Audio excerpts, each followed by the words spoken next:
আসসালামু আলাইকুম ওয়া রাহমাতুল্লাহ। নাহমাদুহু ওয়া নুসাল্লি ওয়া নুসাল্লিমু আলা হাবিবিহিল কারীম, আম্মা বা'দ। সম্মানিত দর্শক শ্রোতা, সকলকে ধন্যবাদ জানিয়ে শুরু করছি আজকের অতি গুরুত্বপূর্ণ আলোচনা। আজকের আলোচনার বিষয়বস্তু মাওলানা আহমদ রেজা খান বেরেলভি তথা আলা হযরত সম্পর্কে ফুরফুরা শরীফের মতামত।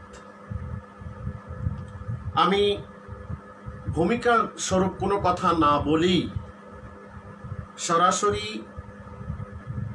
ফুরফুরা শরীফের মুখপাত্র হাফিজুল হাদিস ইমামুল আসর ফকিহুল উম্মা আল্লামা রুহুল আমিন বশিরহাটি রহমতুল্লাহ আলাইহির ফতোয়ায়ে আমিনিয়া, যেটি মুজাদ্দিদুজ্জামান আবু বকর সিদ্দিকী আল কুরাইশি ফুরফুরাবি রহমতুল্লাহ আলাইহি কর্তৃক অনুমোদিত এবং স্বাক্ষরিত, সেটার বর্তমান বাজারে যেটা প্রকাশিত পঞ্চম খণ্ডের 110 নম্বর প্রশ্নোত্তর। সেখানে বলা হচ্ছে, মাওলানা আহমদ রেজা খান সাহেব কেমন লোক ছিলেন, তার মাদ্রাসাতে পড়া কি? এটা হলো প্রশ্ন। জবাবে আল্লামা বশিরহাটি হুজুর রহমতুল্লাহ আলাইহি বলছেন, তিনি অদ্বিতীয় আলেম ছিলেন, তিনি মিলাদের কিয়াম জায়েজ বলতেন। আমাদের অনেক মতের সাথে তার মতের মিল ছিল। তার শাগির্দগণের মধ্যে বড় বড় প্রসিদ্ধ আলেম ছিলেন, তারা খাঁটি সুন্নি ছিলেন। দেওবন্দীদের কতক আলেমকে তিনি কাফের হওয়ার ফতোয়া দিয়েছেন। আমরা কিন্তু তার এই ফতোয়ার প্রতি আমল করি না। আমরা দেওবন্দী আলেমগণের উক্ত প্রকার ভুল ভ্রান্তিকে ইজতেহাদি ভুলের মতো মনে করি। এটা হচ্ছে 110 নম্বর প্রশ্নোত্তর, যেটা বর্তমানে সোশ্যাল মিডিয়ায় খুব ফলাও করে ছড়ানো হচ্ছে। এটা ছড়াচ্ছেন 1 নম্বরে রেজাখানিদের মধ্যে যারা একটু চালাক চতুর আলেম, যেমন একজন উপাধ্যক্ষ আছেন, এরকম আর 2-1 যারা আছেন, তারা এটা ছড়াচ্ছেন।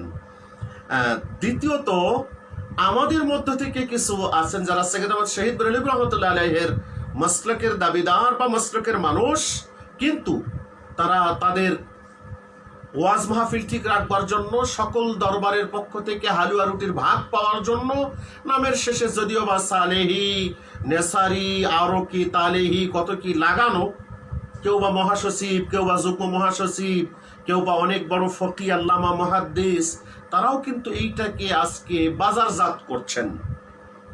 তাদের এই যে ধোঁকাপূর্ণ একটা বিষয়, সেইটাকে প্রকাশ করবার জন্য আজকের আমার আলোচনা। কারণ বহুজনের পক্ষ থেকে আমাকে নির্দেশ বলুন, অনুরোধ বলুন, পরামর্শ বলুন, তাদের পক্ষ থেকে আসবার কারণেই আজকে আমি বসেছি। দেখুন, বিশেষত এই যে পরপর 2-3টি ভিডিও আমি ছেড়েছি, আমার বক্তব্য বা আমি কয়েকজনের বক্তব্য যেটা ছেড়েছি সেটাকে ভিত্তি করি। দেখুন, আমি এখন আপনাদের সামনে যে প্রশ্নোত্তরটা তুলে ধরতে চাই, তা হচ্ছে সেই ফতোয়া আমিনিয়া, ওই পঞ্চম খণ্ডের, এইটা তার আগের ফতোয়া, 109 নম্বর ফতোয়া প্রশ্নোত্তর। 109 নম্বর প্রশ্নোত্তরে সেখানে যেটা আছে, প্রশ্ন, দেওবন্দ মাদ্রাসা ওয়াহাবিদের নাকি?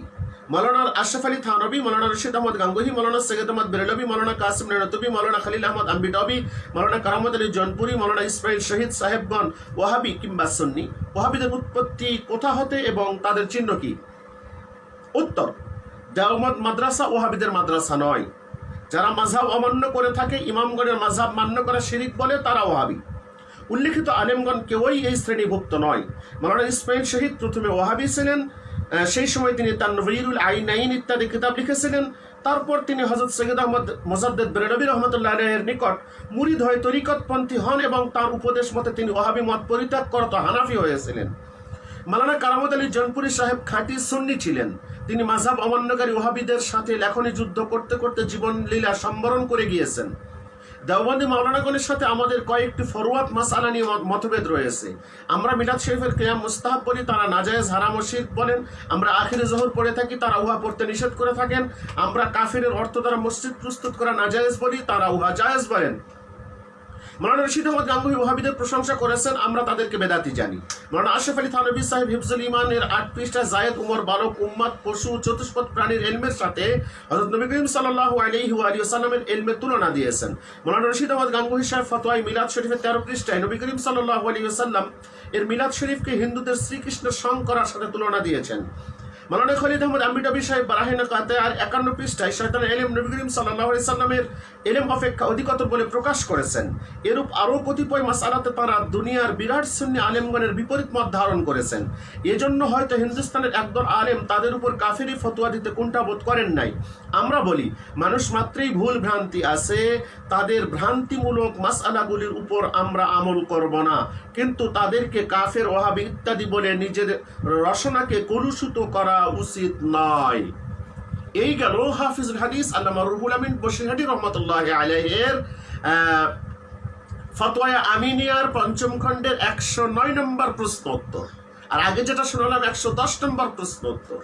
উভয় প্রশ্ন উত্তর থেকে যে বিষয়টা স্পষ্ট হচ্ছে তা সংক্ষেপে আমি এখন বলছি। যদি বলি তাহলে 1 নম্বরে বলবো যে মাওলানা আহমদ রেজা খান সাহেব যেরকম ভাবে তাকে খাঁটি সুন্নি বলা হয়েছে, আল্লামা কারামত আলী জৌনপুরি রহমতুল্লাহ আলাইহিকেও খাঁটি সুন্নি বলা হয়েছে। দেওবন্দ মাদ্রাসাকে ওয়াহাবিদের মাদ্রাসা বলা হয়নি। 2 নম্বর।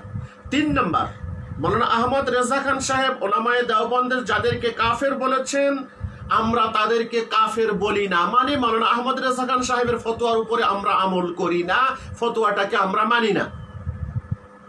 4 নম্বর, মাওলানা ইসমাইল শহীদ রহমতুল্লাহি আলাইহি, তাকে এখানে শহীদ বলা হয়েছে এবং তিনি প্রথমে ওয়াহাবি ছিলেন, পরবর্তীতে হানাফি হয়েছিলেন। কার মাধ্যমে?